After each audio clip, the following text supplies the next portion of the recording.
Lifting करते दौरान आपको सेफ्टी के 7 गोल्डन रूल मालूम होना चाहिए, नहीं तो आपका बहुत बड़ा हजार्ड हो सकता है साइड पे। पहला, आप लिफ्टिंग कर रहे हैं तो सबसे पहले आपके पास एक लिफ्टिंग प्लान होना चाहिए, जिससे आपको मालूम चल सके कि जो मटेरियल है उसका वेट कितना है, उसका डायमेंशन कितना है, उसका लेंथ कितना है, साथ ही क्रेन का रेडियस कितना बन रहा है, बूम लेंथ कितना निकल रहा है, सेफ वर्किंग लोड कितना बन रहा है, कितना परसेंटेज आपका बन रहा है। ये लिफ्टिंग प्लान के द्वारा आपको मालूम चल जाएगा। दूसरा रूल ये है कि आप लिफ्टिंग के दौरान जो भी टूल्स एंड इक्विपमेंट्स यूज कर रहे हो वो सब के सब इंस्पेक्टेड होना चाहिए और साथ ही साथ उसका टीपीआई हुआ होना चाहिए। उसके बाद ही आप इसका इंश्योर करो कि वो यूज हो, कलर कोड होना चाहिए उसमें, ये चीज़ है। साथ ही साथ तीसरा ये है कि सबसे पहले आप जिस एरिया में लिफ्टिंग करने वाले हैं उसका एक प्रॉपर जो रास्ता यूज हो रहा है वो पूरा तरह से हाउसकीपिंग होना चाहिए और पूरा तरह से क्लीन होना चाहिए, ताकि जो लिफ्टिंग हो जब सिग्नलमैन फोरमैन सब जाए तो एक आसानी तरीके से जा सके और किसी प्रकार का क्रिटिकल हजार्ड ना हो। ठीक है। साथ ही साथ आपका चौथा ये रूल बोलता है कि आपका ऑपरेटर कॉम्पिटेंट होना चाहिए, फोरमैन कॉम्पिटेंट होना चाहिए, जो टैगलाइन पकड़ रहा है वो कॉम्पिटेंट होना चाहिए, सिग्नलमैन कॉम्पिटेंट होना चाहिए, सुपरवाइजर कॉम्पिटेंट होना चाहिए और HSE पर्सन जो है वो भी कॉम्पिटेंट होना चाहिए।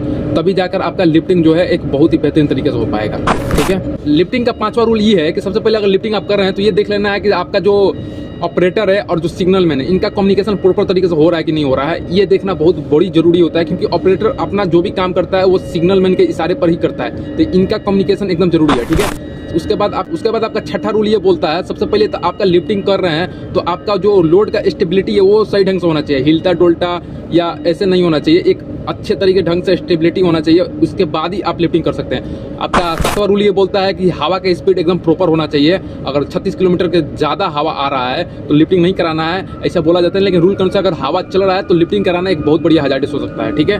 साथ ही लिफ्टिंग के दौरान ये इंश्योर कर लेना जरूरी होता है कि आप वहाँ पर जहाँ आप कर रहे हैं चारों तरफ एरिया को बैरिकेड कीजिए और वहाँ पर कोई अनऑथराइज पर्सन ना आए, इसका ध्यान रखना आपका जिम्मेवारी होता है। साथ ही अगर आपको लगता है कि ये सारी रूल फॉलो नहीं हो रहा है, कुछ अनसेफ एक्ट यहाँ पर हो रहा है, तो आप काम को तुरंत स्टॉप करवाएं और स्टॉप करवाने के साथ ही साथ वहाँ पर उसको सुधार करवा कर दोबारा लिफ्टिंग का अपना प्रोसेस स्टार्ट करवाएं। धन्यवाद।